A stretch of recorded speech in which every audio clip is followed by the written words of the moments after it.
What's up, guys? We are back with another developer interview. I want to welcome Neuse and Mike Roush, co-founders of Choice Provisions, and they are bringing the exclusive game Runner 3 to the Nintendo Switch. So welcome, and how you guys doing? Thank you. I'm doing well. How are you doing? Very good today. Very good indeed. Yep. That's great.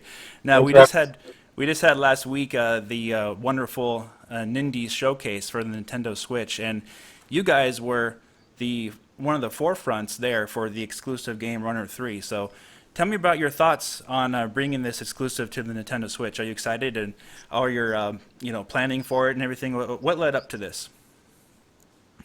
Boy, I don't know if we should go first. I mean, I feel like one of the things we always say around the office is that we basically started on Nintendo platforms, and it feels like a homecoming, and I mean, Alex and I have been developing on Nintendo platforms for I don't even know how long. I mean, I have been doing it for probably 15 years. 20. You longer.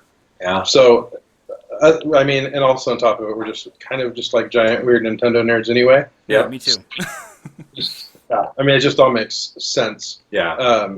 So yeah. I mean, it felt like the logical thing, and we couldn't be more excited. Every time we, think about working with Nintendo to bring it to the platform, I don't know. When we decided it was going to be a Switch exclusive, we all got very excited. Yeah. That's awesome. So, for people not familiar with your games, give us a little bit of a rundown on your previous games you've had there. I know you started. Everyone knows about the first Bit Trip Runner on the Wii, but obviously you were saying you said 15, 20 years. You had some games before that then as well. Not as Choice Provisions / Gaijin games. Mm-hmm. It was from previous companies that we worked with, but yeah, we started our first game, Bit Trip Beat, on the Wii, and that was all very much inspired with their motion controls and Mm-hmm. 6-game series that we tried to do. And Runner was actually the fourth game in that series, so it was, a lot of people remember Runner Mm-hmm. as like the Bit Trip game, but it was the fourth Bit Trip game, and it was one of the most popular in the series, and that's why we made a sequel to that one. Right, you had Bit Trip Beat and Core and Void and Yep. finally Bit Trip Runner. Yeah, so very successful games. So what was your main inspiration starting with that series? At the beginning, we started the company, and it was only a small group of people. It was Mike, me, and one other dude that we were working with at a different company. And since it was just three of us, we knew we had to make a very, very simple game. And at that time, we were sort of on the leading edge of being interested. I mean, we as individuals, we were like interested in this whole chiptune movement, and it was like we were right on the edge of like as it was all happening, and it felt very natural to marry simple gameplay and chip music, and the same could be said about indie games too. There were, I mean, indie games have been coming out for a very long time, but that whole the whole movement was just sort of beginning at the time. Yeah, like the upswell of that movement becoming a major movement. Yeah. That's and awesome. So, what was the question? What inspired us? Yeah. Necessity. Yeah, and also, yeah, I mean, we also we originally pitched the game as being the games being a lot bigger, and then they eventually became these sort of small, bite-sized, almost bit generation-y kind of inspired, smaller experiences. I feel like they're kind of hardcore casual games. Yeah. Yeah, for sure. They're very, very much like rhythm based. Obviously, you have the music going on, and you have all the you got to basically react to what's going on the screen, and it's been progressively getting better and better and better and better with every game. I mean, I'm a big fan of your guys' games, obviously, and we have a lot of fans out there that are going to be watching this that are huge fans of that series, and it almost feels like a Nintendo type of experience. When you have a Nintendo system, you want to have a runner game on there, and obviously the runner game, Runner, the second one, the sequel, or we want to call it Runner 2 or whatever, on the Wii U was a really good game as well, and you guys advanced the technology of it substantially. It was completely different from what was going on the Wii. So explain how you transferred that style to the 3D graphics, if you could. Well, there's a couple of things. Runner was also all 3D. It doesn't seem that way, but the original Runner was the same world, Same style. it's the same. It's the same style. So basically, in a lot of ways, we just kind of reskinned it and added more features. But the reason we wanted to do that, and what sort of became sort of more of our focus, was sort of opening up. It was a good game. It played well, but we wanted to open it up to wider audiences that may not necessarily be super interested in that retro style, Like in the blocky look. Yeah. That And yet we retained some of that in level 5 of Runner 2. And, you know, if you look at Nintendo, especially with Mario, you know, we're kind of mirroring what they have done with Mario over the years. Of every iteration, we're kind of adding new things to the experience to make it enticing for the consumer. But yet it's still at its core the same, you know. Yeah. And that's one of the things that I love about the Mario games and the newer Mario games is you can still feel like you're playing as the same Mario that you played as in Super Mario Brothers. It's just that he can now explore in new ways and do new things and has more characterization. And you're getting that with Commander Video and his goofy friends and all that stuff, but yet the core game is the same. That's awesome. Yeah, and in Runner 3, we've got a bunch of surprises. We talked about some of them in our press release, you know, but you can see some of them in the video that was on Nindies. Some of our new features and. Would you mind going over that real briefly from the press release for those who haven't seen it yet? Yeah, if we can remember what was in the press release, we've got branching paths, and somebody actually commented that we had branching paths in Runner 2, but I guess we think of this a little bit differently. We've got more lateral, depth-based movement, so you can kind of choose, am I going to veer off this way or go up here and do this thing, in addition to having multiple tiers of gameplay like on the same path. We've got new moves like wall jumping, riding in vehicles. The vehicle riding's a pretty big and pretty fun one because you kind of have this free movement. It's not free, but it feels way you're not as bound as you were for just running and jumping. Yeah, it's basically like you take the strict gameplay rules of a Runner rhythm-based auto-running platformer and you go, oh, how can we open it up just a bit while still being relatively strict? One of my elements is we're adding hero quests, which sort of are adding sort of a deeper richness to the story. So you're getting actual like new. Oh, that's awesome. Like secondary characters that ask you to do stuff for them, and you unlock new stuff by doing that. And we're also adding. We haven't really talked about this that much, but we're adding these interesting collectibles that we're calling the Puppet Show. You'll be able to collect that if you're interested in sort of the deeper story of the world. Yeah. So we're trying to layer things. So if you want to just play the game, you can just play it and have a great experience, and then move on with your life or play another game. And there's like 2 different kinds of collectibles now, which we haven't talked about this yet, but they do different things within the in-game economy. And like, if you want to just play the game, like Mike was just saying, if you want to just whiz through the game, play the levels, like your favorite part of the Runner game is just getting through it and playing it and seeing all the silly crazy, you can do that, fine.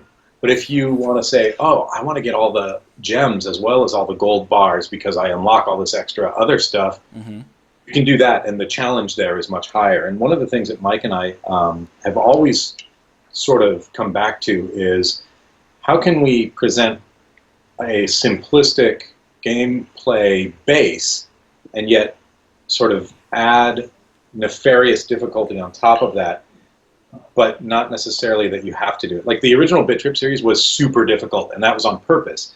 But with Runner and Runner 2 and now Runner 3, we're making it so that the base level experience isn't the most difficult thing you've ever played in your life. But if you want to do everything and get everything, you're in for and also really it's that same thing that we saw in Runner 2, where it was kind of like you didn't have to collect all the gold, but you felt like you had to. You wanted to. You wanted to, and it felt weird if you didn't collect the gold. So it's like adding in. And you got to get those perfects and perfect. You got to get your perfect plus. Yeah, we have special perfect. We have plus now. special perfect Special plus. perfect. Oh my goodness, it must be impossible. It's already hard enough, guys. But go ahead. Well, I was going to say, I think the biggest thing that we are excited about is amping up the silliness, the charm. We're super silly guys. Everyone that we end up hiring just fits that vibe. Yeah, somehow. We're just a bunch of nuts, and we're having a lot of fun creating that world.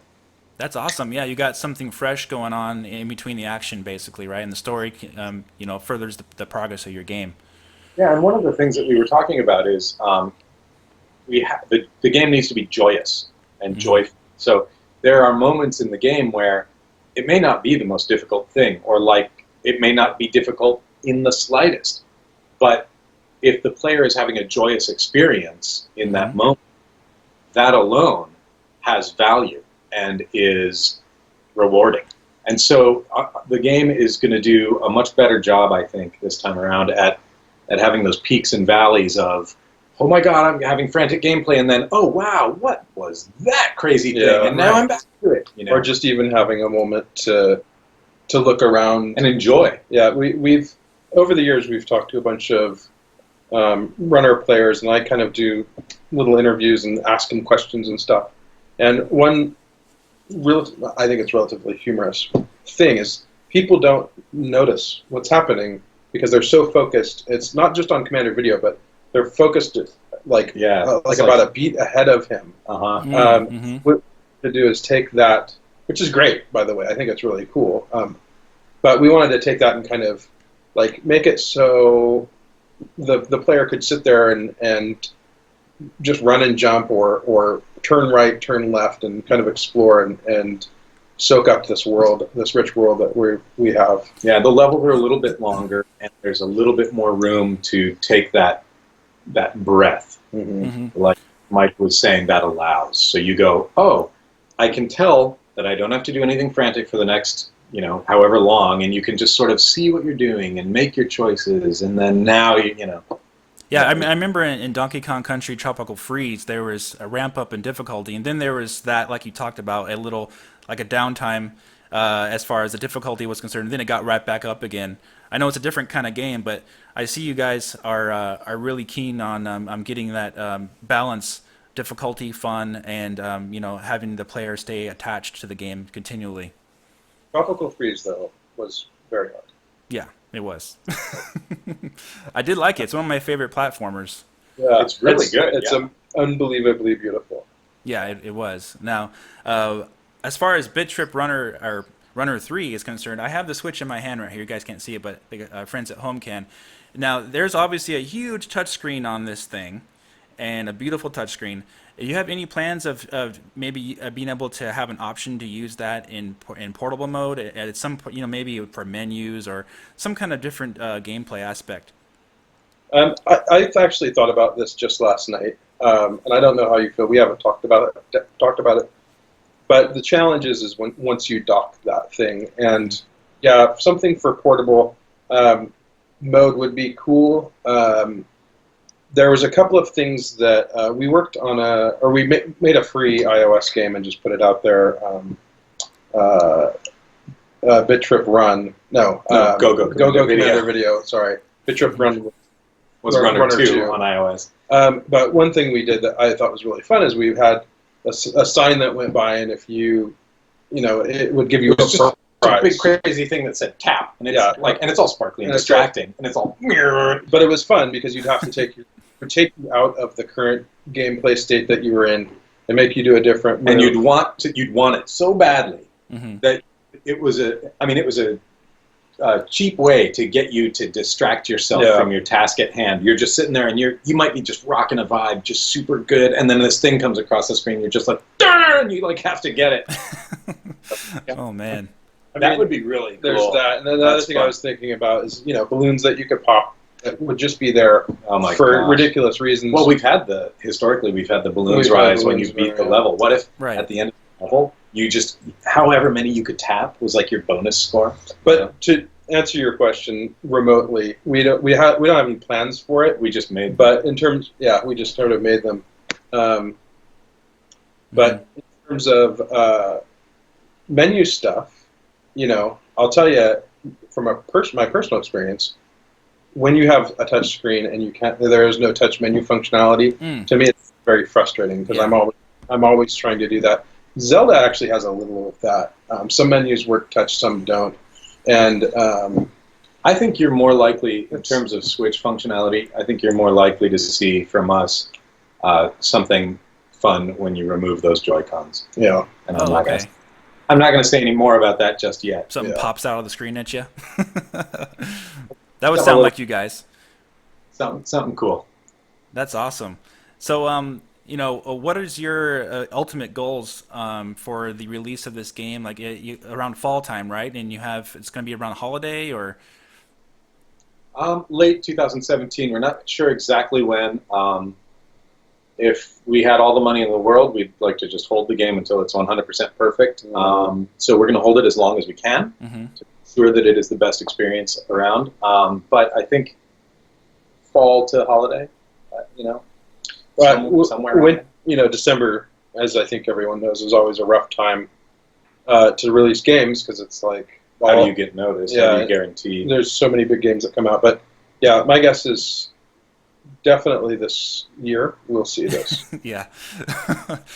Well, and at least, maybe by September, because then usually you got all those huge Call of Duties coming out after that and Battlefields and everything. But for the Nintendo Switch, though, there's a lot of indie support by Nintendo. Nintendo's really supporting you guys big time. And how do you feel about your relationship with Nintendo right now? Pretty good, huh? Yeah, I think so. I think our relationship with Nintendo's always been good. Yeah, we've worked closely with them for many years, and everyone up there is super great to work with. They're so nice, and it's always fun talking with them and collaborating with them. They know their stuff. They're super nice, and we hope that they love our game and get behind it. And that's awesome. That's awesome, guys. And I really want to thank you guys for coming on. And is there anything we can do, my subscribers, the fans, anything we can do to help support you guys in your quest endeavor to have a successful launch? Obviously, purchasing the game would be the biggest help. Right. But I'll say, I don't think a lot of people talk about this, but we have runner3.game is the game's site. That's the website. And we have, we post new things all the time. We have a dev blog. And just having people sort of cheerlead and root us on is a huge help. And I don't think it's a massive help. And we read these comments and share them with each other. And everyone in the office gets so excited when we do a new post because we'll typically we'll assign okay, you're going to do a post soon. Start thinking about what you want to talk about and all this. And then not everyone on the team knows everybody else's perspective necessarily. And so when somebody does a post, we even get to really get excited and we get inspired. I mean, people say stuff and we're like, hey, that's a great idea. We should do that. I mean, it's literally that the degree of separation is just 1 degree between you guys and us. Yeah. Oh, okay. Well, so that's anything we can do to help you guys, spread the word or share your information, your videos. I'll definitely encourage everyone to do that to support you guys because we definitely want you to be successful. That's why you're here. I really like to talk to the indie developers in our gaming industry because you guys really are making something fresh and different than the same old from a lot of these other big huge companies, and that's why the indie genres are so interesting to me, at least. And I'm sure you guys feel the same way. My sentiments exactly. I always, and this is not, I'm not trying to shame anyone into doing this, and don't take it wrong, but I always buy my indie games at full price. I don't buy them on sale because 1, they're cheaper, and 2, I know, being an indie, I know how much the sales help the team and the company, whereas Call of Duty, I know the experience I'm going to get. and I know I'm going to enjoy it whenever I have it. So those I might wait until they're on sale, and then I pick them up, and that kind of thing, because I know that Activision does just fine. Yeah. And so it's the kind of thing for me. I value it the same way you just said. It's like the indies are bringing some new ideas, and I don't like every indie game that I buy. Sometimes it's not possible. But they're always trying something new, and even if you never finish one, like there's sometimes I won't finish a game. Or the other thing you is, still learn stuff. From our perspective, it is so difficult to even release a game. The fact that some of these developers are going out there and getting, especially more so on console, it's like an amazing feat to release a game on a console, which a lot of people don't realize. So, I guess to support us, just spread the word about indies in general. Of course, and just everyone should know that it's studios like ours who are trying new things and different things that are going to and probably are driving the industry in new and unique ways. And excellent. If it's you love, embrace that. Keep it going. That's excellent. Well, guys, I want to thank you yet again, Alex and Mike, for joining, and we look forward to seeing more about Runner 3 in the not-too-distant future, hopefully at E3 and other trailers, updates you have, and we'll spread the word about you. And thanks yet again, and guys watching, if you want more videos like this, more interviews, please subscribe and hit that like button, and we'll see you very soon in the next video. Take care.